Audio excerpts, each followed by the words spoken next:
antemano también agradecerle mucho a Sergio Cabrera por aceptar esta invitación a participar en el tercer episodio de Filósofo no Filósofo.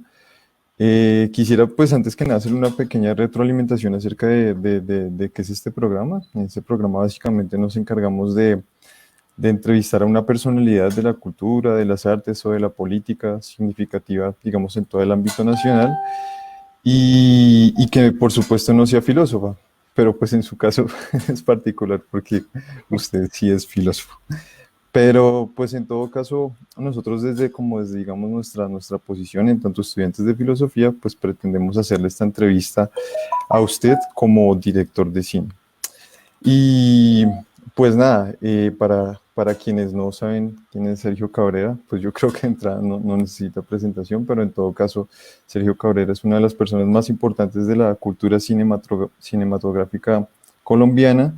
Ha dirigido numerosas películas importantes que tienen bastantes premios reconocidos tanto a nivel nacional como internacional, entre ellas La Estrategia del Caracol, Perder es cuestión de método, Águilas no cazan moscas, Golpe de Estadio, entre otras.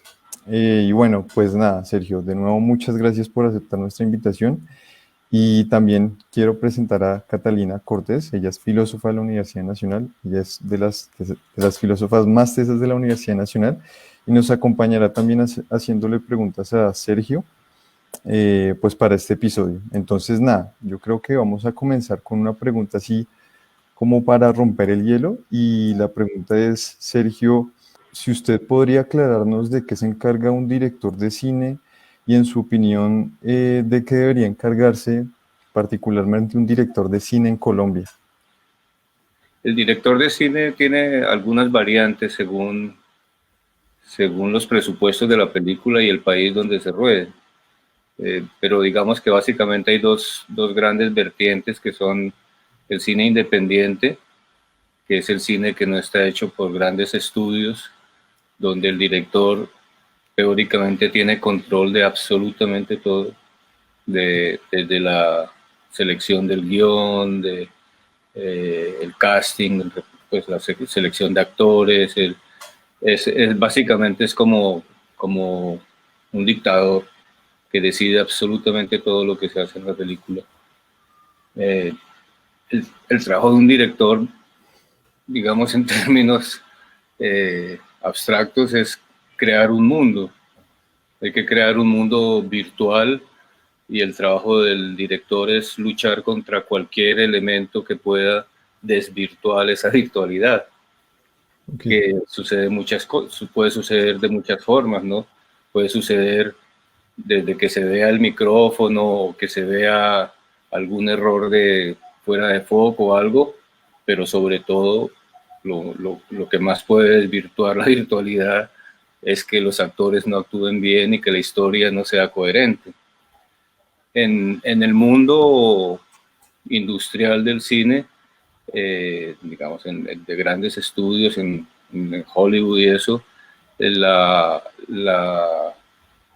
autoridad del director es mucho más reducida porque en esos países es el productor el que es el verdadero dictador y digamos que el poder del productor en los grandes estudios va inclusive hasta poder cambiar el director en medio del rodaje, porque es el que controla el producto final. En los grandes estudios, por ejemplo, el director no tiene control sobre la edición final, sobre el corte final de la película. Normalmente le quitan de las manos la película cuando apenas termina el rodaje, y durante el rodaje hay muchísima supervisión, hay muchos supervisores para que el director no se salga de, de, de los, del guión y de las condiciones del contrato. En el cine de autor, que es el que, digamos, el que hacemos en la mayoría de los directores independientes, pues ese poder es inmenso y muchas veces, pues con cierta frecuencia lleva a que el director exagere su poder y cometa muchos errores. Por eso es interesante hay como una forma ecléctica que a mí personalmente me gusta, que es poder ser un autor, pero tener cierta coordinación con el productor, que es una mirada externa que puede ayudar mucho a que la calidad y que digamos, el contenido del proyecto se mantenga. Eso es en el cine. En televisión, que la televisión hoy en día es muy parecida al cine, el director tiene muchísimo menos autoridad, porque siendo los canales de televisión son corporaciones muy grandes, donde casi todas las decisiones se toman en sala de juntas. El director básicamente es una herramienta del canal, creativo, y pues tiene muchas posibilidades, pero pues suele suceder que no tenga la posibilidad de seleccionar los protagonistas, porque el canal decide con quién quiere salir al aire de un programa. Entonces en el mundo de la televisión son más importantes los guionistas que los directores. Digamos, Sergio, un poco atendiendo a esa diferencia que usted nos brinda con respecto a las direcciones, a mí me gustaría preguntarle qué circunstancias lo llevaron a usted entonces, digamos, a aventurarse en el cine, a hacer dirección de cine. Sí, en mi caso específico, digamos que yo vengo de una familia de artistas. Mi padre era director de teatro y de televisión, pues nunca dirigió cine, pero dirigió mucho televisión y mucho teatro.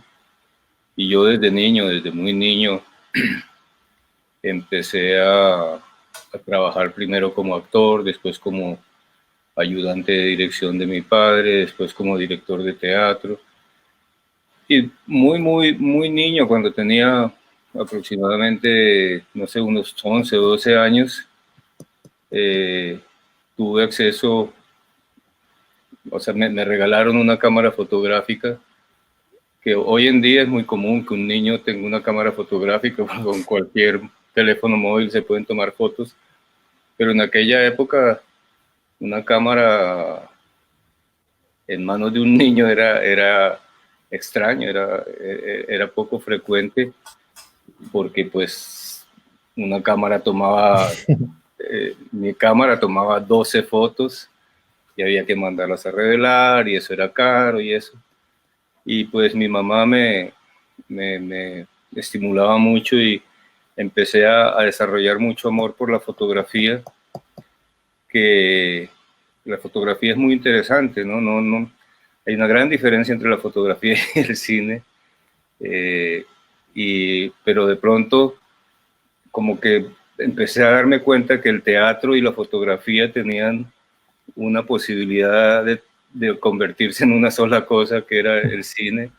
Y más o menos a los 11 o 12 años empecé a decir, así como a los niños que le preguntan qué quiere ser cuando sea grande, pues bombero o policía, yo decía director de cine.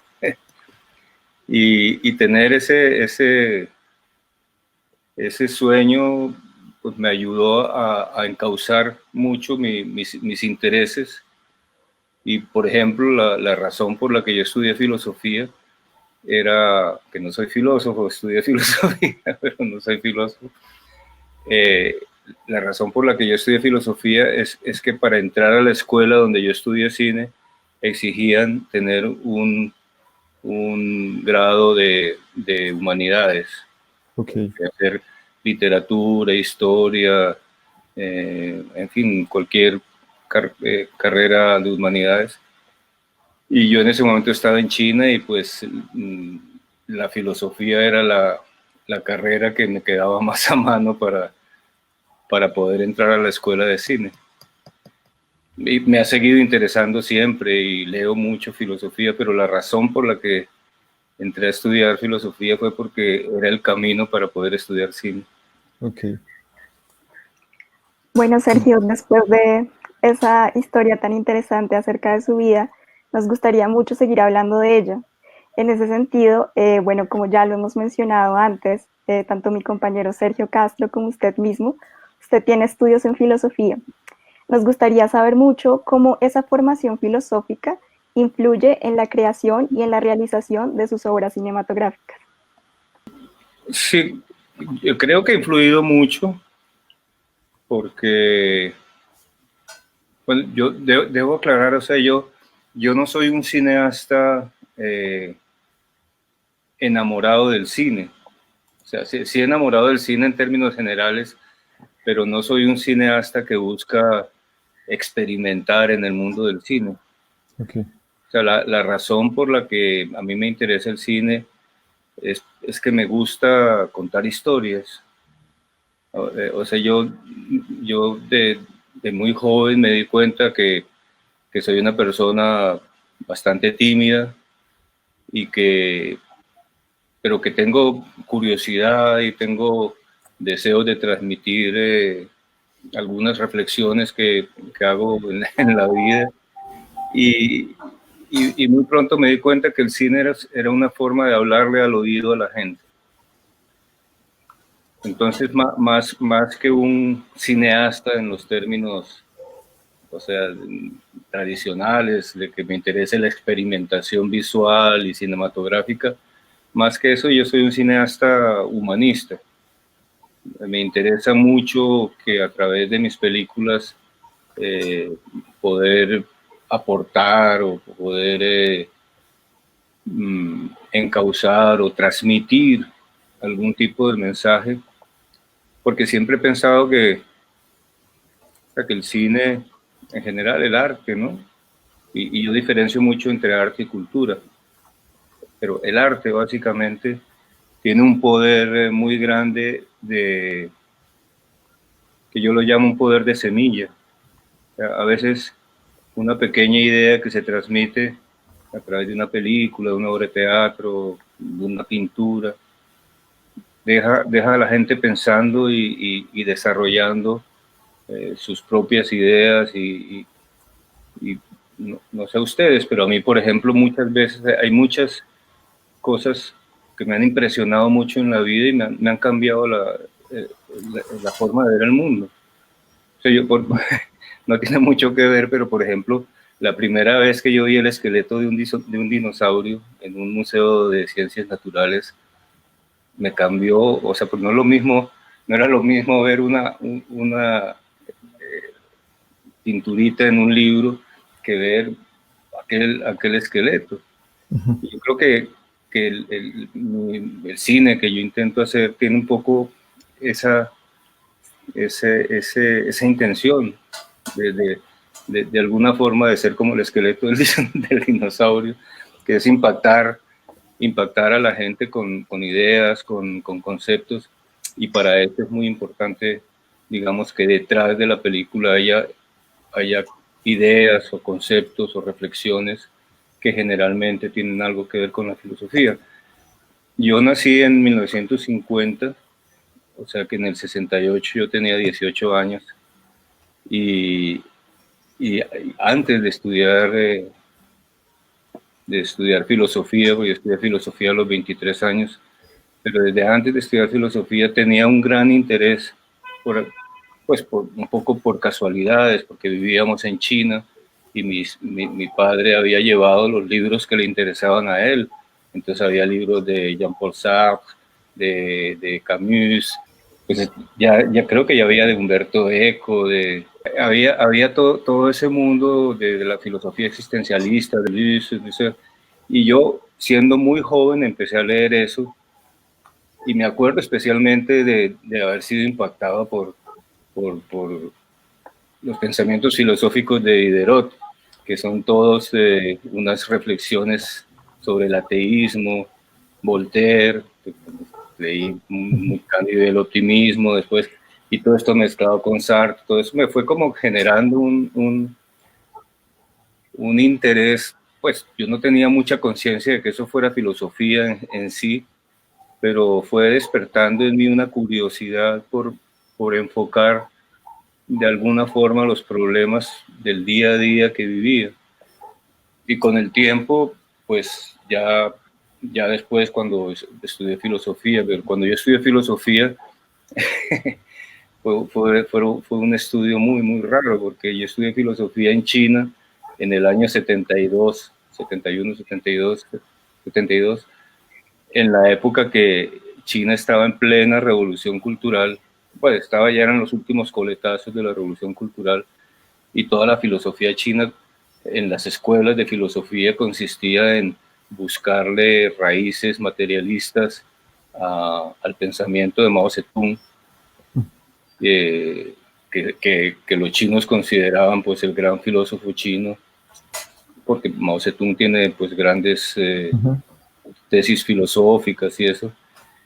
Y entonces nuestros estudios de filosofía básicamente tenían como esa finalidad, ¿no? Encontrarle, no, no, no, no era, no era un estudio de filosofía como la que deben estudiar en la Universidad Nacional, era muy sesgado todo, pero era muy interesante, y yo creo que a la larga toda esa mezcla de educación, desde el existencialismo hasta el materialismo, todo eso seguramente ha tenido mucha influencia en mi trabajo, porque pues aparte de todo eso, yo fui un joven comunista, muy, muy convencido, muy, muy radical, fanático. O sea, yo sé de qué material están hechos los fanáticos, porque yo he pasado por ahí.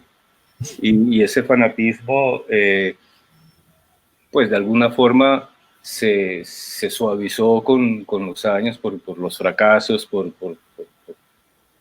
conocer la realidad, pero de alguna forma, a pesar de ser consciente de que durante ese periodo de fanatismo cometí muchos errores y probablemente injusticias y eso, siempre quedó en mí un remanente de filosofía marxista, digamos, por generalizar. Y, y de alguna forma yo creo que eso se refleja en prácticamente todas mis películas. Digamos que atendiendo esta particularidad que usted mencionaba hace un momento, y es al hecho de que su preocupación en el cine es contar historias, digamos, una cosa que a mí me llama la atención, y es que la filosofía en últimas es eso en el sentido de que intenta contar sucesos del mundo y no descubrir enigmas, ni, ni realizar nuevas teorías, ni realizar, digamos, ni dar nuevos sistemas, sino básicamente contarle al mundo, pues precisamente cómo es el mundo. Y un poco en sus películas, atendiendo, digamos, ya nuestro contexto colombiano, nos transmite eso. Y digamos que a mí me gustaría, digamos, en este sentido, preguntarle a usted, pues teniendo en cuenta que usted ha estado en diferentes países, que diferentes países han estado latentes a lo largo de su vida, digamos que por ejemplo su merced tiene raíces españolas por el lado de su padre, usted nace y vive sus primeros años en Colombia y luego se traslada a China, en donde vive un tiempo, y sin embargo, digamos, tanto a Catalina como a mí, digamos, haciendo el guión, nos pareció que en sus películas usted prefiere, en cierto modo, retratar a Colombia, y esto se evidencia en todos los elementos, como en los paisajes, en las expresiones a la hora de hablar, en la forma de vida de los personajes, en la comunidad en la que se establecen los personajes. Y me gustaría preguntarle por qué ocurre eso. Sí, bueno, ocurre, yo, yo creo que a mí de alguna forma me hubiera gustado hacer una carrera cinematográfica en China. Me hubiera parecido interesante, y de hecho lo he intentado un par de veces sin éxito. Pero a mí los chinos no me consideran chino. O sea, yo hubo un momento en mi vida en que yo me consideraba chino, pues, o casi chino, ¿sí? Pero China es un país muy cerrado,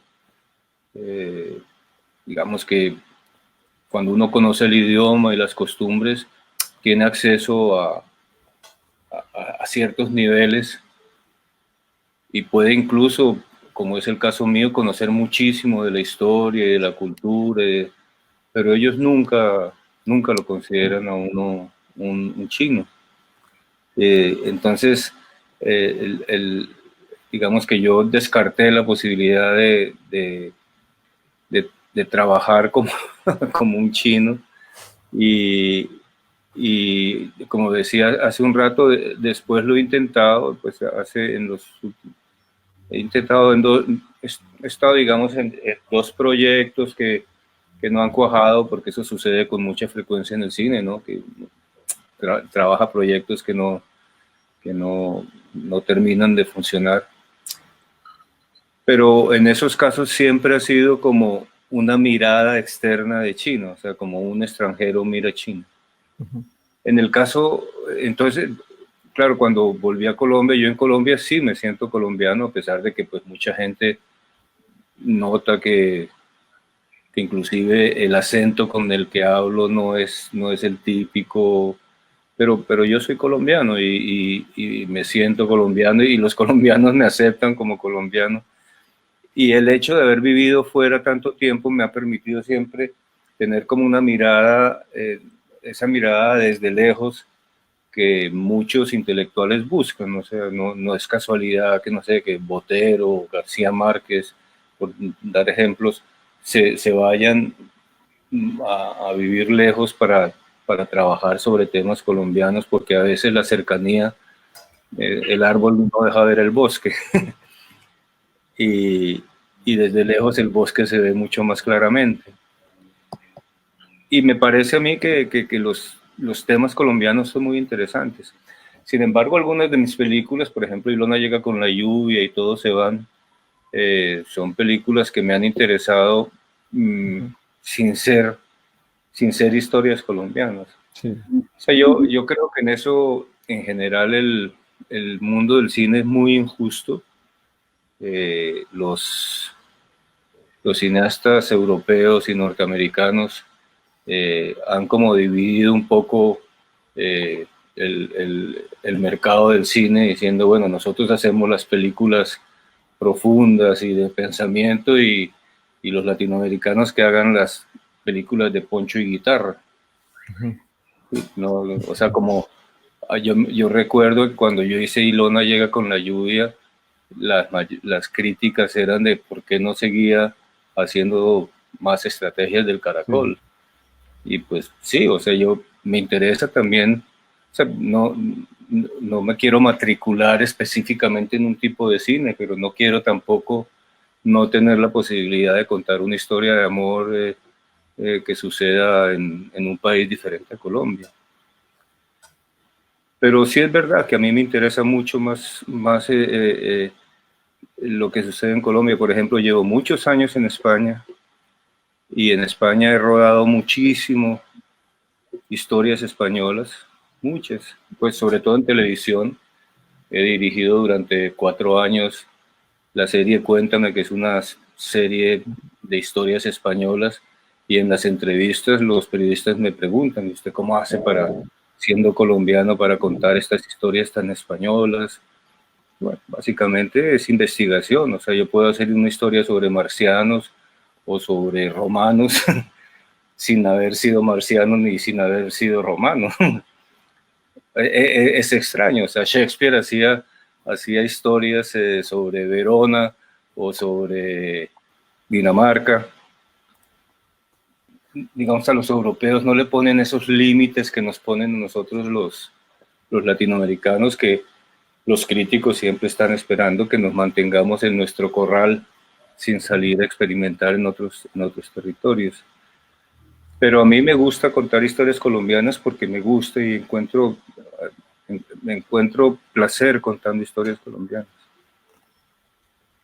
Nos resulta muy interesante que esa sea su respuesta, porque de hecho la siguiente pregunta tiene mucho que ver con esto, y es que en efecto nosotros pensábamos que su preferencia por retratar a Colombia podría tratarse por su afinidad con Colombia, porque usted se identifica como colombiano.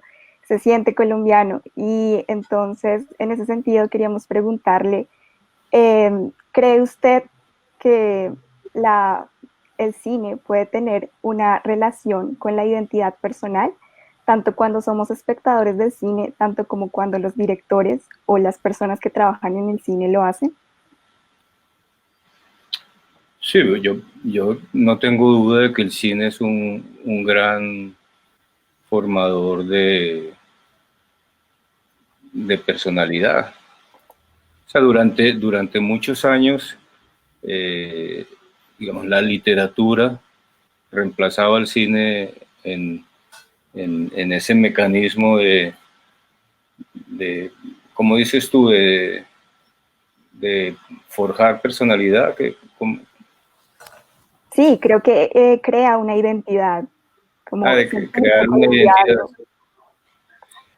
Sí, yo creo que en general el arte es el, el, el elemento que más puede ayudar a crear identidad.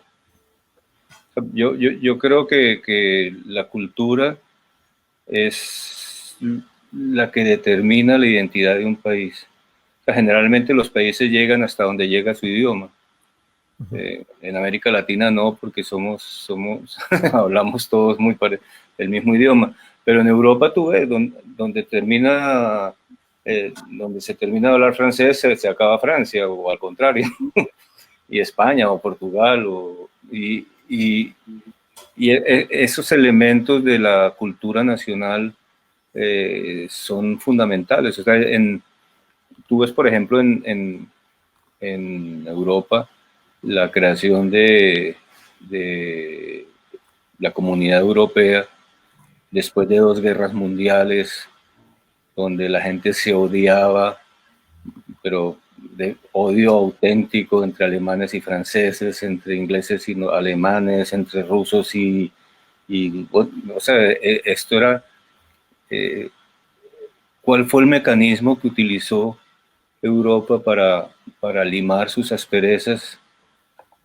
Básicamente fue la cultura, o sea, todo un mecanismo de trabajar cultura y trabajar arte, trabajar y reeducar a la gente en un sentimiento de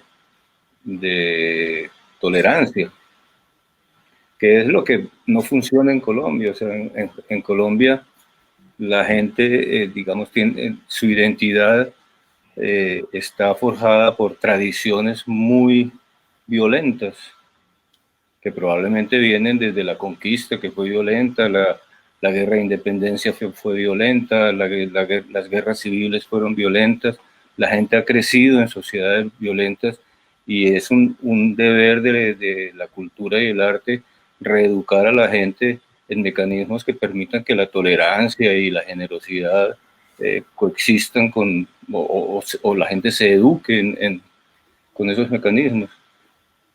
El cine, el arte en general, pero el cine muy particularmente tiene un poder especial para domar las emociones. O sea, la gente que es violenta porque no sabe frenar sus emociones. Normalmente en países donde la gente se educa con mecanismos culturales que llevan a eso, aprende a que cuando algo no le gusta tiene que ser tolerante y tiene que entrar a discutir y analizar y llegar a conclusiones. Pero en Colombia, cuando la gente se violenta por alguna razón, pues o a puños, o a insultos, o a bala, trata de solucionar sus problemas. Y yo creo que el cine tiene el poder de enseñarle a la gente a, a manejar esas emociones. O sea, el cine es, de alguna forma, es como un gimnasio de emociones. Así como uno puede ir a un gimnasio y le dicen, yo quiero quiero bajar la barriga, entonces tiene que hacer esto, o quiero sacar bíceps, entonces tiene que levantar pesas. Bueno, si un país quiere que la gente sea tolerante, pues hay que buscar en el gimnasio esas emociones, las películas, el teatro, el arte que le ayude a la gente a, a, a domar sus impulsos y sus emociones. Y en ese sentido yo creo que es muy importante el cine como un complemento sí, para eso que dices, ¿no? Para que la identidad se corresponda con un patrón que beneficie a la sociedad y no dejar que la gente... o sea, la gente, seguramente ustedes se han dado cuenta, la gente que lee libros, solo eso, que lee libros, novelas, siempre es mejor gente que la que no lee. La gente que puede ir al cine, al teatro, la gente que tiene el privilegio de ver cosas hermosas, pues se nutre de esas cosas hermosas y esas cosas hermosas le ayudan a templar y a crear una identidad que contribuya a una sociedad más pacífica y más constructiva. No sé si eso es lo que me preguntabas, pero Claro. yo creo que el cine sí es un gran forjador de identidad. Y es súper interesante que se pueda reflexionar desde el cine y en general desde los elementos de la cultura que mencionabas, porque la filosofía también explora este campo de la identidad personal. Entonces también es una manera de cómo acercar la filosofía a todos estos ámbitos de la vida. Sí, sí, es curioso lo que menciona Catalina, porque de hecho, digamos, parte de los problemas éticos contemporáneos que se estudia la filosofía son precisamente la forma como el cine o la literatura pueden llegar a hacernos personas más empáticas, pueden permitirnos, digamos, una aproximación a convivir con los otros, a estar con nosotros, y en ese sentido la respuesta que usted nos da nos confirma en efecto que se trata de eso. Sergio, usted mencionaba hace un momento que hay, digamos, una forma de imponer una visión del cine en Latinoamérica con la que usted no está de acuerdo. Y digamos, en relación a esto, a mí me gustaría preguntarle una cosa, y es que usted ha sostenido en otras entrevistas que se inclina por la forma de hacer cine que refleje la realidad política, social y cultural de un país, más que por hacer cine de mero entretenimiento. Y pues la primera pregunta es, por qué afirma usted eso? Y la segunda es si usted estaría dispuesto a afirmar que el cine de entretenimiento es menos valioso que el cine cultural o artístico. Y si lo es, digamos, ¿en qué sentido? No tengo ninguna duda para afirmar que, que el cine de entretenimiento no tiene ningún valor. O sea, eso realmente, o sea, yo he ido a ver películas de superhéroes y eso a veces porque tengo un hijo que pues ahora ya tiene 20 años, pero pues hace 5 años íbamos a todas y esas son películas que a los 2 días de haberlas visto, si alguien te pregunta de qué se trata, tú dices, eh, se trata de un tipo que, nada, nada. O sea, yo comparo esto como, yo lo llamo el cine hamburguesa, porque vas al cine pero no te nutre nada, ¿no? Y eso desde luego tiene una razón de ser, o sea, los productores de ese cine que llaman de entretenimiento buscan desesperadamente no transmitir ningún mensaje. Es parte, es parte de la filosofía del cine de entretenimiento no transmitir mensajes, porque la teoría de ellos es que la gente está cansada de trabajar y pues no vas a ir a agobiarlo con problemas existenciales o filosóficos a la salida del trabajo, porque entonces no. Entonces lo buscan realmente, metódicamente, es que las películas no tengan ningún contenido. A mí, o sea, que de vez en cuando hay una película sin contenido, pues me parece que puede ser, ¿entiendes? Pero que todo el cine sea no sé, es como comer plástico. Yo uso el símil de la comida porque, por ejemplo, ahora ya no, porque ya están grandes, pero mis hijos hubieran crecido comiendo únicamente McDonald's. O sea, yo como adulto siempre sentí que tenía la obligación de obligarlos a comer las cosas que nutren y que el cuerpo necesita y que no les gustan, pues no les gustan las verduras, no les gustan las legumbres, no les gustan, por ellos solo comerían papas fritas y hamburguesas. Yo creo que la sociedad debería tener una reflexión sobre ese tema. O sea, la sociedad o los estados o quien fuera debería tener preocupación porque los medios de diversión, por lo menos en una proporción importante, sean pues no educativos, yo no creo en el cine educativo, pero sean cosas que ayuden a que la gente reflexione, a que la gente se forme. Es importante. A mí ese cine de entretenimiento, pues, no sé, para los niños de vez en cuando, pero que todo el cine sea así, me parece. Y no solo el cine, porque ahora también la televisión. Entonces se está perdiendo un espacio muy, muy importante que podría servir para formar a la gente y pues prácticamente se está desperdiciando. A mí me parece que eso es preocupante. Eso, yo por ejemplo, he dado clases en muchas universidades y me asombra ver que la mayoría de mis alumnos, no todos, claro, pero muchos de mis alumnos son gente que no conoce el cine.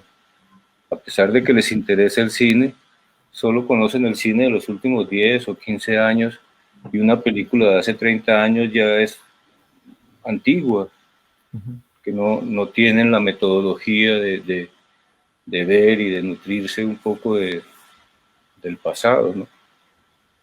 Digamos, en ese sentido, tal como usted lo plantea, usted, ¿cómo ve el caso de Colombia? O sea, ¿qué tipo de cine cree que predomina en este momento en Colombia? No, fíjate, yo creo que en Colombia tiene un cine muy interesante. Yo creo que a pesar de que los directores y productores de cine sabemos que la forma más fácil de tener éxito de taquilla es con comedias. Si tú miras la proporción del cine que se hace en Colombia, la gran mayoría son dramas. Los que más éxito tienen y digamos las más famosas o las que más taquilla tienen, sí son comedias, pero la gran producción de cine colombiano son dramas, y son dramas que hablan sobre la realidad colombiana. No es cierto, como dicen con mucha frecuencia, que el cine colombiano sea sobre temas de narcotráfico, ¿no? La televisión tal vez sí, pero el cine colombiano es un cine muy serio que toca problemas profundos sobre la injusticia, sobre la desigualdad, sobre la intolerancia, sobre el rencor, en fin, sobre temas que son importantes tocar, porque son heridas que si no se raspan van a seguir sangrando toda la vida. Y a mí me parece que los cineastas colombianos son muy valientes de enfrentar la realidad, a sabiendas de que tendrían un éxito más fácil haciendo reír, pero prefieren hacer llorar y con mucha frecuencia las películas fracasan por eso, pero siento que los cineastas colombianos, digamos en su gran mayoría, tienen una responsabilidad y son conscientes de ella, de reflejar la realidad, de reflejar su mundo, y insisto, a sabiendas de que hay unos caminos que permitirían un éxito más fácil. Entonces yo siento que se está haciendo muy buen cine. Existe un gran peligro, es el peligro de la gran influencia de las multinacionales de algo que yo llamo ¿cómo es que lo llamo? La corrupción creativa. O sea, cualquier cineasta que medio despunte en Colombia, muy rápidamente va a ser contactado por productores de las multinacionales del cine, básicamente de Hollywood, a proponerle a convertirse en maquiladores de cine de Hollywood. O sea, porque es muy fácil copiar películas de Hollywood y abandonar el riesgo de hacer películas que no tienen certeza de tener éxito. Pues yo siento que esos cantos de sirena del cine de Hollywood son peligrosos y que pueden desviar el curso del cine nacional, porque sí, es muy atractivo, ¿no? Que te contrate una multinacional para hacer una película sobre buenos y malos, en fin, sobre las chico conoce chica, las películas de Hollywood. Pero hasta el momento creo que vamos saliendo muy bien librados del peligro de caer en los cantos de sirena de Hollywood. Bueno, para nuestra siguiente pregunta, usted ya había esbozado algunos elementos del tema respecto a las relaciones entre los diferentes ámbitos de la cultura y las artes. Y nosotros podíamos ver, por ejemplo, que entre el cine y la literatura hay una relación. Por ejemplo, las obras literarias se pueden adaptar al cine, eso lo podemos notar en algunas de sus películas. Pero ¿considera usted que entre el cine y la filosofía puede haber una relación? ¿De qué tipo sería esta relación? Y además, ¿cree usted que la filosofía puede adaptarse al cine? Sí, yo creo que cualquier buena película encierra mensajes filosóficos. O sea, y creo que hay grandes cineastas que digamos, no los podemos considerar filósofos, pero que sus películas, no sé, las películas de Bergman, de Fellini, no sé, de Truffaut, de Kubrick, o sea, hay cineastas que en sus películas toman muchos riesgos para entrar en mundos que tienen características filosóficas. En general, el mundo de la filosofía es muy atractivo para el cine. De hecho, yo, por ejemplo, me acuerdo haber visto El mundo de Sofía, conocen el libro El mundo de Sofía sobre la historia de la filosofía, que por cierto a mí me llamó la atención en ese libro, que tiene como 400 páginas, a la filosofía oriental le dedican una página, una sola, porque en Occidente no existe la filosofía oriental, que es riquísima, pero bueno, ese es otro tema. El mundo de Sofía, por ejemplo, que es un libro, es una película sobre filosofía, que no muy buena, pero digamos, hasta ese punto llega. Pero yo sí creo que la filosofía juega un papel muy importante en el cine, inclusive en esas películas de entretenimiento hay desde luego una actitud filosófica. O sea, el hecho de intentar no decir nada ya exige un esfuerzo filosófico de luchar contra dar los mensajes. En la historia del cine hay casos súper interesantes. O sea, por ejemplo, Eisenstein, el gran director ruso, su último proyecto que no llegó a realizar era hacer una película sobre el Capital de Karl Marx. O sea, hacer una película sobre el libro El Capital. Y desde luego en el cine de autor, en Tarkovsky, bueno, hay muchos directores que sus películas son tratados de miradas filosóficas porque hay algo muy interesante. El cine es el único arte que maneja el tiempo real. O sea, al principio les decía, entre la fotografía y el cine hay una gran diferencia. Hay un libro de Roland Barthes que se llama La cámara lúcida, que analiza mucho la fotografía, ¿no? La fotografía es yo estuve ahí, yo estuve ahí. El cine es yo estoy ahí. El cine al manejar el tiempo real, no como una abstracción, sino como una realidad, permite que la reflexión del público sea, pues, no filosófica, pero sí entra en un mundo de curiosidades y no sé, de crear unas vivencias que generalmente no logran otras artes. Digamos, Sergio, atendiendo a lo que usted nos ha mencionado un poco, digamos, con respecto a las primeras preguntas de sus consideraciones sobre contar historias en el cine, hay una cuestión en la filosofía y es que, digamos, como le mencionaba también implica en cierto modo contar cuestiones sobre el mundo. Pero la pregunta a uno que, o la primera pregunta que uno se le viene a la cabeza es ¿para qué? ¿Para qué hacer ese ejercicio de contar cosas sobre el mundo, sobre la realidad política de un país, sobre la realidad social de un país, si acaso no es más cómodo no hacerlo? Entonces, la pregunta que me gustaría hacerles es, ¿por qué puede ser importante que se hable de política, de la sociedad, de la cultura de un país o de la situación política de un país en el cine?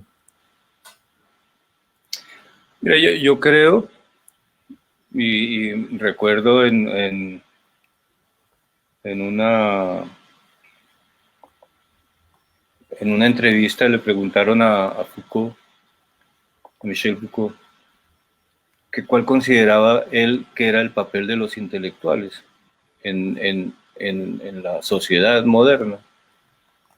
Y la respuesta es muy interesante porque decía, los intelectuales no pueden seguir siendo los consejeros de hacia dónde debe ir la sociedad. Los intelectuales lo que tienen es que convertirse en los cartógrafos de la sociedad, mostrarle al mundo cómo es la sociedad, mostrarle los accidentes, los defectos y virtudes de la sociedad para que sobre ese mapa de la sociedad vengan los filósofos y los políticos y diseñen el curso de la sociedad. Los intelectuales, un cineasta no tiene la capacidad de indicar cuál es el camino a seguir en el futuro, pero sí tiene la posibilidad de aplicar el telescopio o el microscopio, porque ese es el juego, ¿no? O sea, que uno dice, bueno, yo miro la sociedad con mi telescopio y veo este caso de esta familia, este caso de este político corrupto, y aplico el microscopio y empiezo a ver todas esas características, ¿no? de la sociedad que son muy importantes para conocerla. Por eso ese pensamiento de Foucault a mí de alguna forma me ha guiado un poco siempre a decir, bueno, no, mi tarea no es decir qué es lo que hay que hacer, mi tarea es mostrar en dónde vivo y cuáles son los problemas y defectos de esta sociedad para que alguien que tenga la habilidad y el conocimiento venga a corregirlos. Lo que es imperdonable es que ni siquiera haga uno eso, sino que se dedique a mostrar buenos y malos o superhéroes, que es lo que hablábamos hace un rato. Pero a mí sí me parece que el arte tiene algo muy, muy bonito, y ahí vuelvo a citar Alain Badiou, que lo deben haber leído mucho. Tiene una descripción del arte muy buena. Dice que el arte es lo que se ocupa de la forma de las cosas que todavía no tienen forma. O sea, los artistas son los encargados de darle forma a cosas que no tienen forma. A diferencia de los científicos, los matemáticos, los físicos, ¿no? Que trabajan sobre objetos que existen y que manipulan, y que el artista lo que tiene en la cabeza no existe y solo va a existir gracias a él. Y en ese sentido, toda la política, la filosofía, la cultura en general, obra como un detonador de las ideas del artista. Porque si no las cosas no tendrían como vías de escape para convertirse en una idea que se pueda convertir en un guión, en una pintura, en una escultura, en una sinfonía. Y yo sí creo que el papel de la filosofía dentro de la creación artística es muy importante. Es posible que mucha gente lo haga de una forma instintiva, sin haber leído nunca ningún tratado filosófico, sin saber que está aplicando un mecanismo filosófico para contar una historia. Pero desde luego no creo que sin ese motor intelectual puedan salir obras interesantes. Claro, y bueno, a partir de estos elementos de la política y de la realidad que se reflejan en el cine, con Sergio discutíamos que en su cine por lo menos vemos que hay críticas a esas formas de hacer política o a esa sociedad en la que vivimos. En particular encontrábamos críticas, por ejemplo, a elementos como la burocracia, la incompetencia, la ausencia y el abuso de la autoridad. En relación con la filosofía, podríamos decir que la filosofía también usa métodos para hacer críticas, pero diríamos que estos métodos especialmente están dedicados a la escritura, como que se hacen desde la escritura. ¿Cuáles son los métodos que usted considera que el cine tiene para hacer crítica?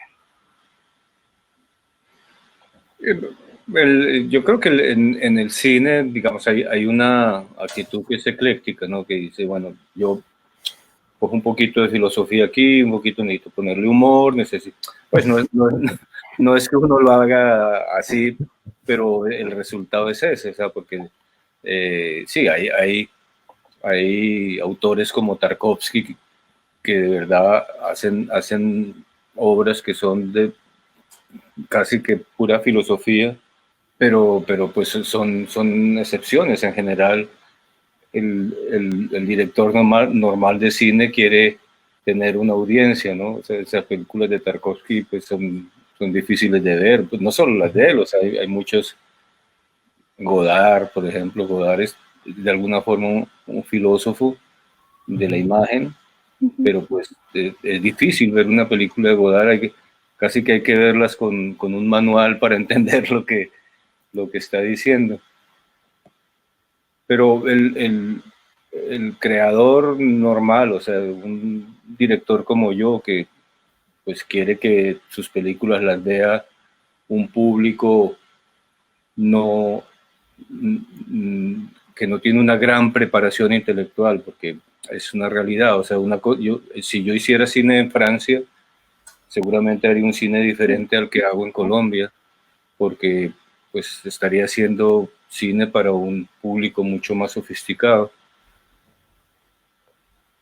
Pero cuando yo hago cine, pues pienso que la gente tiene derecho a divertirse, que tiene derecho a sentir curiosidad, a tener reflexiones, y yo tengo derecho a hacer mis críticas y mis reflexiones sobre los temas que me interesan, porque si no no haría cine. O sea, yo si no encuentro un guión que me enamore, prefiero hacer televisión, porque en televisión sí, bueno, en televisión también selecciono mis proyectos, pero no tengo como no son mis proyectos, sino los proyectos del canal, pues escojo los que me gustan y rechazo lo que no me gusta, pero no me siento comprometido con el contenido de lo que estoy haciendo. En el cine sí, El cine, digamos, cuando yo respeto mucho el cine, cuando decido decir algo en cine, así no lo diga yo, sino lo están diciendo mis personajes. Incluso si no he escrito yo el guión, todo lo que dicen mis personajes, yo siento que lo estoy diciendo yo y debo respaldarlo desde mi posición ideológica. Si no, no tendría sentido para mí hacer cine. O sea, claro, hay personajes que dicen estupideces, pero que a través mío, pero es parte del juego. Sí. Pero el concepto general de la película debe responder a mis convicciones.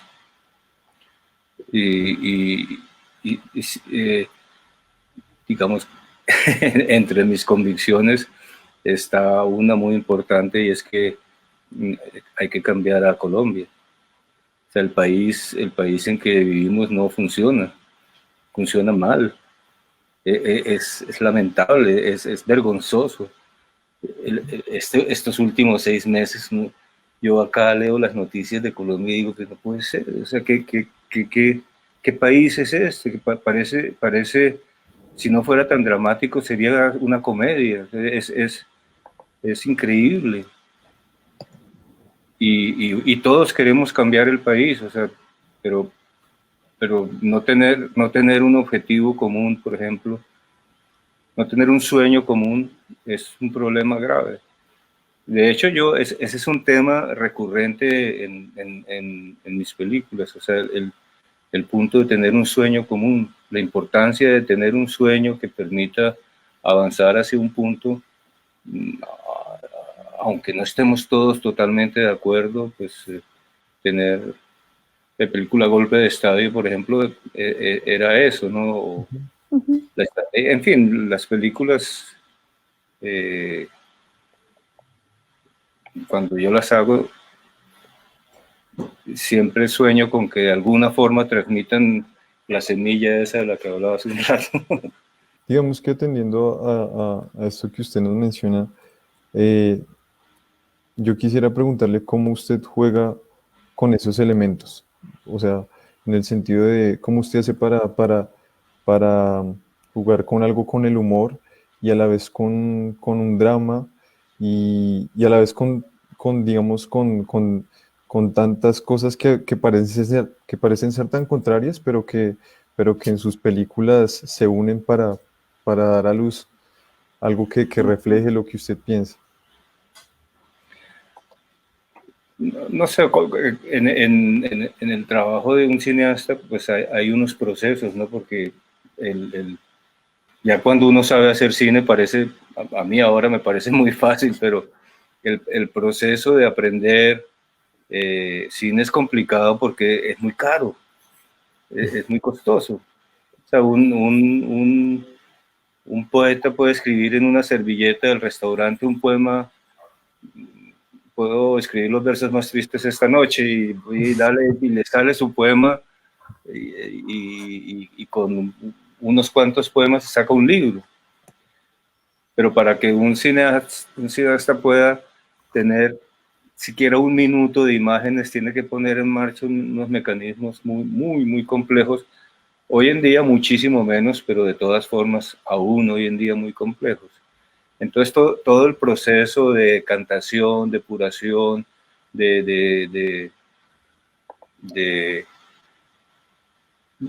digamos, de alguna forma la cantidad va generando calidad, y cada vez uno se va tomando cierta experiencia, y parte de esa experiencia es mezclar drama con comedia, pues, y con algunos conocimientos de cómo dirigir a los actores, cómo dirigir al equipo.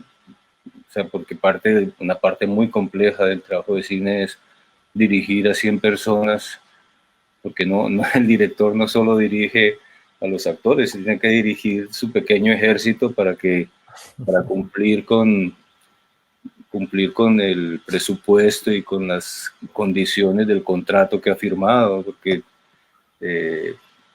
Sí, hay directores que se demoran 2 años haciendo una... Yang Kai-wei se demoró 2 años haciendo In the Mood for Love, pero los mortales como yo tenemos que acabar la película en 2 meses.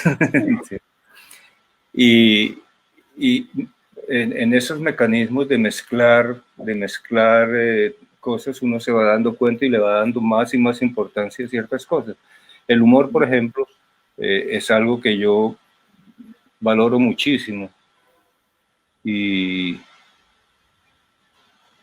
yo no sé si se acuerdan, por ejemplo, en la película en El nombre de la rosa, que está basada en la novela de Humberto Eco.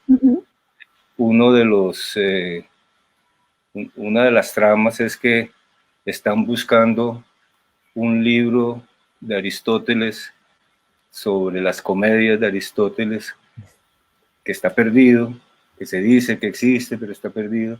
Y hay un monje que se ocupa de que no aparezca ese libro porque es un monje que odia la risa.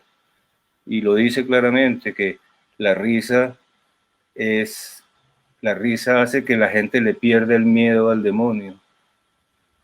Y eso es lo que yo quiero hacer con el humor, que la gente le pierda miedo al demonio, que la gente acepte que puede tomar el destino en sus manos, que puede cambiar el rumbo de las cosas si se lo propone. La estrategia del caracol se trata de eso, de cómo un grupo de gente logra tener un sueño común y decide cambiar las cosas. Es una victoria pírrica, pero ese deseo de cambiar las cosas permite que las cosas cambien. Y es como un pequeño ejemplo de cómo una idea anarquista puede tener éxito. Y en general yo utilizo el humor para eso, para que la gente deje de tenerle miedo al demonio, lo que no quería el monje benedictino del nombre de la rosa.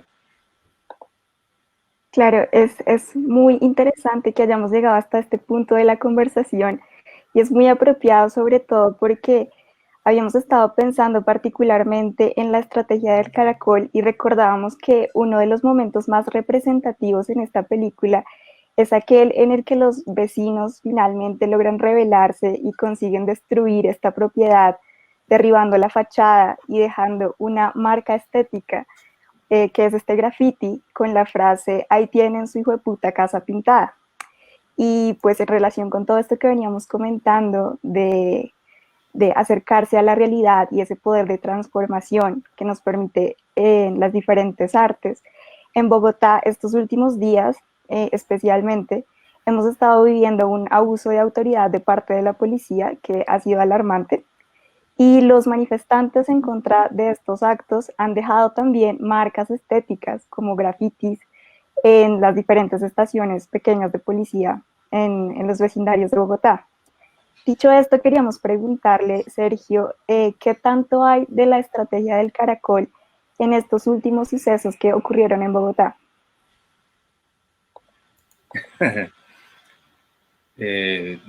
Bueno, no sé, pero la intención cuando yo escribí, digamos, el primer guión de la estrategia lo escribí yo con Ramón Jimeno, después vino otro guionista, amigo, gran amigo, Humberto Dorado, y escribimos ese guión. Y la intención siempre fue mostrarle a la gente que hay que aprender a tener soluciones propias para los propios problemas. O sea, que no vale estar copiando soluciones de otros, de experiencias de otra gente. O sea, cuando yo intenté hacer la estrategia del caracol es una pequeña revolución en miniatura, ¿no? Cuando yo intenté hacer la revolución de verdad, que me fui al monte y milité y hice todo lo posible por cambiar las cosas, era muy triste ver cómo éramos diferentes grupos guerrilleros, unos eran pro-chinos, otros eran pro-cubanos, otros eran pro-soviéticos. Digo, pero ¿qué sentido tiene en un país con gente tan creativa estar siguiendo las instrucciones o las experiencias de otra gente, de otros países? Y entonces la estrategia del Caracol se trata básicamente de eso, de que hay que ser creativos, políticamente creativos para encontrar soluciones, pero parte fundamental de encontrar esas soluciones es tener un objetivo. Yo no sé lo que ha pasado en estos días. Lo que yo he alcanzado a leer es que hay como irrupciones de descontento popular, pero no creo que haya un objetivo. O sea, es un objetivo abstracto, sí hay que cambiar las cosas. Pero desafortunadamente en Colombia no siento que haya, pues o por lo menos no ha llegado el momento en que haya un objetivo claro con unas fórmulas organizativas claras que permitan que toda esa fuerza se canalice hacia algún lado. Yo vi hoy fotos del vandalismo y eso es desproporcionado, porque finalmente todos esos buses, ¿quién los va a pagar? Los usuarios. O sea, todo ese vandalismo lo pagan los vándalos, o lo pagan, pues lo pagamos todos. Entonces, sí, yo creo que es importante que haya esas manifestaciones de descontento, pero si no se canalizan, no creo que sirvan para que cambien las cosas. Okay. Sergio, con Catalina nos preguntábamos, un poco usted ya ha esbozado la respuesta a esta pregunta, pero nos gustaría volver a enfatizar en ella, y es el hecho de que en sus películas usted digamos que intenta reflejar una fuerza colectiva, una unión, una empatía, una suerte de fraternidad. Y a nosotros nos parece muy interesante porque, de hecho, digamos que como le decíamos, es transversal a sus películas. Y nos parece importante porque, en cierto sentido, nos hace sentir como cercanamente colombianos. Y pues la pregunta sería es, ¿por qué esta importancia, digamos, o mejor, cuál es su interés en mostrar esta fuerza colectiva, en mostrar la amistad, o en mostrar, digamos, esta comunidad en busca de un fin común, como usted lo ponía? Sí, yo hago más que amistad, a mí me interesa el tema de la solidaridad. La solidaridad es una virtud muy sospechosa. Ustedes en filosofía sabrán que hubo un momento en que hubo que decidir entre la solidaridad y la justicia. La justicia, como lo dice en la estrategia del Caracol, muchas veces es injusta, porque finalmente la justicia es el término medio entre dos posiciones, y no siempre la justicia da la mejor solución. La solidaridad es mucho más hermosa, pero los gobiernos en general, los estados, ven la solidaridad como virtud sospechosa, porque la gente solidaria es rebelde, no es obediente. Y a mí me interesa mucho el mecanismo de la solidaridad. En varias películas lo he tocado, porque, digamos, todo este interés y todo este conocimiento sobre el tema de lo colectivo viene de China. O sea, cuando uno ha vivido en China y ve cómo los chinos, desde que nacen, están predispuestos a trabajar en equipo y hacer cosas increíbles en equipo. O sea, yo soy testigo. Cuando yo fui a China en el año 1963, cuando China era un país pobre, casi miserable. O sea, acababa de terminar la guerra.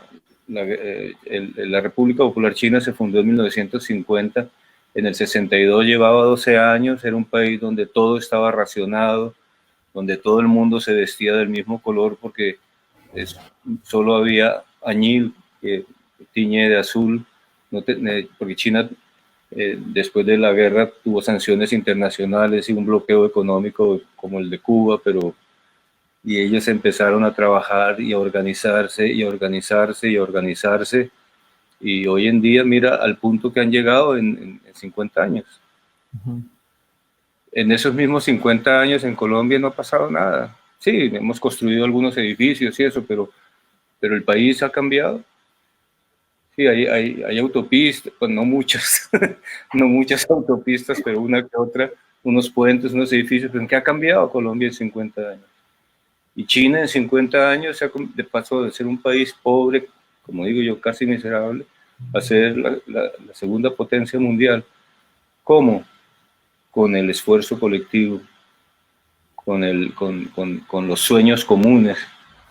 Sí, seguramente hay muchos problemas, pues yo leo siempre en la prensa los derechos humanos, pero yo he ido a China, pues, en los últimos años he ido unas 10 veces a China, y cada vez que voy me encuentro otro país que crece a una velocidad impresionante, y efectivamente hay problemas de derechos humanos, hay problemas los intelectuales tienen problemas, pero comparados con los problemas que tenemos en Colombia, allá se están dando pellizcos. Entonces, el poder del trabajo colectivo, el poder de los sueños comunes, yo trato de que se reflejen en las películas porque yo lo he vivido. Yo soy testigo de cómo China pasó de ser un país donde no había nada. O sea, cuando yo llegué a China, yo me acuerdo que a veces le contaba a gente y se ríen.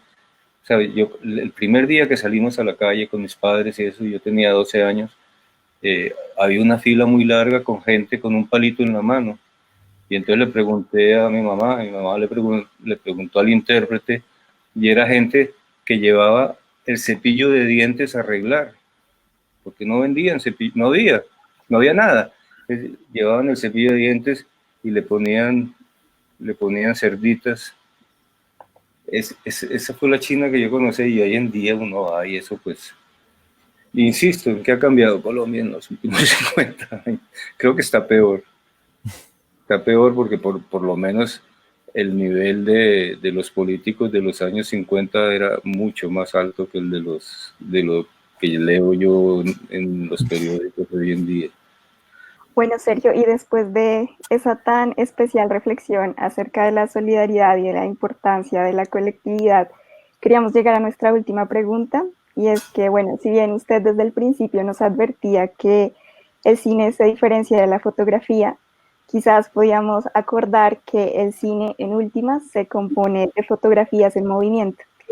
Y las fotografías las usamos de manera cotidiana como instrumentos para recordar cosas, momentos, o para traer el pasado al presente. En ese sentido, nos gustaría preguntarle, ¿cree usted que el cine colombiano puede jugar un papel importante en la memoria histórica tan necesaria en este país? Ah, sí, sin duda. Sin duda. O sea, yo creo que el cine, bueno, muchos lo decimos, el cine es como el álbum de familia de un país. O sea, uno ve, por ejemplo, cosas inclusive recientes, uno ve cosas terribles como el asesinato de Galán, me parece, o cosas maravillosas como, no sé, Lucho Herrera en el Tour de Francia, todas esas cosas van formando identidad. O sea, la identidad de un país se forma pues de esos grandes recuerdos, y no es casualidad que cuando la gente habla de países, siempre los que de alguna forma eh, eh, personifican el país son sus intelectuales, sus artistas. de vez en cuando sale un político por ahí, pero la función del arte y la cultura en general en la creación de una identidad de un país, en la memoria histórica de un país es fundamental, fundamental. Colombia no podría darse el lujo de no tener cine. Mucha gente muchas veces en foros y en cosas me han dicho, pero bueno, un país como Colombia que le faltan escuelas, le faltan hospitales, ¿para qué va a dedicar dinero del Estado a generar industria cinematográfica que no es indispensable? Según ese mecanismo no sería indispensable nada. O sea, podríamos no tener música, ni pintura, pues, ni arte, o sea, solamente hospitales y escuelas. ¿Qué país sería ese? Un país de solo hospitales y escuelas, ¿no? Que es un poco el sueño de los que critican que el Estado gaste dinero en la creación de un mundo cultural y artístico. Al contrario, yo pienso que deberían gastar mucho más dinero en arte y cultura para reeducar o educar a nuestra gente en el espíritu de convivencia, de tolerancia, de generosidad, de amistad, de solidaridad, todo eso. Cada peso que se invierte en eso va a dar una ganancia gigantesca. Estamos de Bueno, acuerdo. totalmente de acuerdo. Bueno, Sergio, yo creo que ya vamos a pasar a la sección como que tenemos de preguntas del público para que usted las responda. Serán unas 3 o 4 preguntas dependiendo de las que tenga el público y daríamos por finalizado el programa. Entonces, creo que la primera sería una que nos pregunta Wendy Rodríguez, integrante de la revista Saga, y es ¿cuál es el límite entre satisfacer las demandas del público y usar el cine como medio de expresión del director? Sí, ese es un dilema en el que normalmente, eh, eh, digamos, cualquier director enfrenta ese problema con mucha frecuencia. O sea, sucede mucho que uno escribe un guión, lo lee y dice esto no lo va a entender nadie. Entonces, eh, desde luego un director tiene compromisos con sus productores y uno de los compromisos es que la película tenga éxito y recupere la inversión. En Colombia, afortunadamente, hay películas que se hacen con aportes del Estado y coproducciones y eso, pero aún así la importancia de que la película tenga éxito no es solamente económica, es también una satisfacción personal porque yo hago películas para que la gente las vea. Si la gente no las ve, pues no tiene sentido el esfuerzo que hay detrás de una película para que nadie vaya a verla. Y en ese sentido, yo creo que los directores tenemos siempre la contradicción en hasta qué punto se puede ceder en algunos factores para lograr que la película tenga más éxito. Por ejemplo, una película que, que, no, que, que es, digamos, de reflexiones y de conversaciones y eso, si uno la hace con actores conocidos, pues tiene más posibilidades de que la gente la vaya a ver. No hay garantías, pero a mí me ha pasado, por ejemplo, yo la película Golpe de Estadio, yo quería hacer una película que era en blanco y negro, en 16 milímetros, y rodada con cámaras caseras, porque yo quería que pareciera que los mismos guerrilleros habían rodado su película. Esa película en esas condiciones costaba $400,000. Y yo empecé a buscar productores y empezaron a ponerme condiciones, que sí, pero que tenía que ser en color y en 35 milímetros, que tenía que tener actores italianos, que tenía que tener actores franceses, que tenía que tener españoles también. Y yo de pronto me di cuenta y dice, o acepto y sale una película, no la que quiero hacer, pero de todas formas algo cercano a lo que quiero hacer, o no hay película. Entonces cedí, y toda la vida me he quedado un poco, cuando veo que se va a proyectar la película o me invitan a algún festival o algo, siempre pienso en la película que yo quería hacer y no pude hacer. Pero está esa, algo es algo, algo es algo. Hay directores que no ceden, que son mucho más intransigentes y dicen, pues prefiero no hacerlo. Yo, como les decía al principio, no soy un cineasta de grandes principios como cineasta, sino como humanista.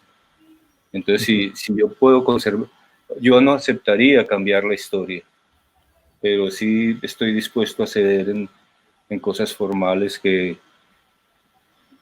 de alguna forma tengan que ver con mi gusto personal, pero no, lo que no aceptaría nunca sería cambiar por decir algo, el mensaje de la película. Surgió otra pregunta de David Martínez Rodríguez y es: Sergio, como recién egresado de cine, ¿qué tienes para decir a todos aquellos que están estudiando cine y quieren hacer cine acá? ¿Qué consejo les darías? El primer consejo, el más importante, es que, o sea, uno tiene que rodar cosas que le interesen mucho y ojalá cosas en las que tenga vivencias.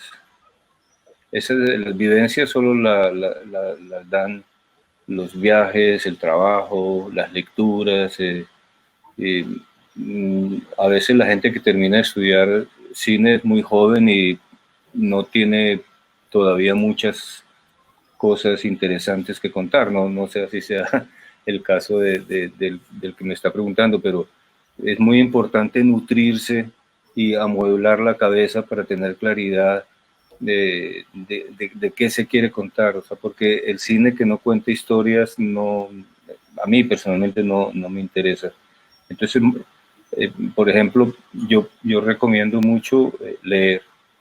O sea, la lectura, la lectura, digamos, ver cine no reemplaza la lectura. Cuando uno lee un libro, uno es el director de la novela. Cuando uno lee un libro, uno tiene que imaginar los personajes, los escenarios, los vestuarios, el ritmo de la historia. Y eso es muy formativo del cerebro para la cabeza, es muy importante. Cuando uno ve cine, ya alguien ha dirigido, ya alguien ha imaginado por uno todo. Y entonces para un director es muy importante el ejercicio de leer guiones, de leer teatro, de leer novelas, de leer filosofía, de leer historia. No creo que dejar, digamos, que las ideas lleguen solas es arriesgado, ¿no? Así que creo que es muy importante vivir y leer. Esos son como consejos. Bueno, y hay otro consejo muy importante, que es crecer en equipo. Hay que intentar, me imagino que cuando salen de la universidad, pues hay directores de fotografía, directores de arte, hay actores. Es muy útil crecer juntos, porque a veces los directores salen de la escuela y quieren subir muy alto y ahí generalmente no son bien recibidos. Es bonito crecer en equipo y rodar. Ese es el consejo principal, es rodar, así sea con el teléfono móvil, con camaritas caseras, rodar, porque eso es lo que más puede nutrir la capacidad de crear. Nos pregunta Valentina Corraín, integrante de Saga también: a la hora de darse en la tarea de crear y forjar una película, ¿existen para usted ciertas limitaciones, tal vez en términos morales o éticos, para hacer o no hacer algo, para mostrar o no algo específico? Pues no en mi caso, o sea, mientras esté de acuerdo con mi forma de pensar, con mi ideología, no, bueno, sí, digamos que al contrario, que sí, hay cosas que yo no aceptaría hacer. O sea, yo no aceptaría hacer historias que vayan en contra de mis creencias. O sea, yo no quisiera hacer películas que le enseñen a la gente a ser violenta, por decir algo, porque lo que quiero es todo lo contrario. No, pero no son propiamente limitaciones morales en el sentido de que tenga restricciones religiosas o filosóficas para tocar historias, ¿no? La principal limitación que tienen los directores son económicas, porque pues la gente a veces no lo sabe, pero cuando un director decide hacer una película, normalmente tiene que firmar un contrato en el que se compromete a terminar la película en una cantidad exacta de días, o sea, en 32 días. Y le muestran el plan de trabajo al director y el director firma el contrato y firma ese plan de trabajo y su obligación es cumplir con ese plan de trabajo porque si no lo cumple, la película va a costar más dinero y si cuesta más dinero, los productores se van a enterar y es probable que la próxima película no quieran, no te quieran como director. O sea, cumplir con los planes de trabajo que se especifican en un contrato es muy importante para el futuro de la carrera de un director. Y eso sí es una gran limitación creativa porque muchas veces en medio del rodaje uno quisiera hacer unos primeros planos o quisiera un plano general y ya no hay tiempo porque ya se cumplieron las horas de rodaje y ya se fue el sol y entonces finalmente el director lo que o sea, el arte en general es una pirámide invertida de degradación. O sea, uno empieza con una idea muy buena y cuando pasa esa idea a papel y se convierte en un guión, algo se pierde. Después, cuando ese guión se convierte en un plan de trabajo, hay que eliminar algunas escenas, hay que eliminar locaciones y pierde. Después, cuando uno va a rodar, resulta que no hay tiempo, que no pudo rodar escenas, que no pudo contratar a los actores que quería y pierde. Y finalmente, en la edición también sucede. Entonces, una película es lo que el director ha logrado rescatar de la idea original. O sea, lo que el director tiene que hacer es luchar por su idea original y defenderla como un gato panza arriba para lograr salvar por lo menos la esencia de la historia. Pero creo que ningún director logra llevar a la pantalla la idea que tenía en la cabeza. El mecanismo es un mecanismo de degradación. Y pues no sé si eso contesta la pregunta o sea, hay muchas limitaciones, en mi caso no tanto morales o filosóficas, pero sí, como decía, yo no estoy dispuesto a hacer películas que ensalcen cosas contra las que estoy políticamente. Por ejemplo, no haría una película para ensalzar a Uribe, ¿no? Ok, creo que ya estamos por terminar nuestra sección de preguntas. Entonces, Catalina, no sé.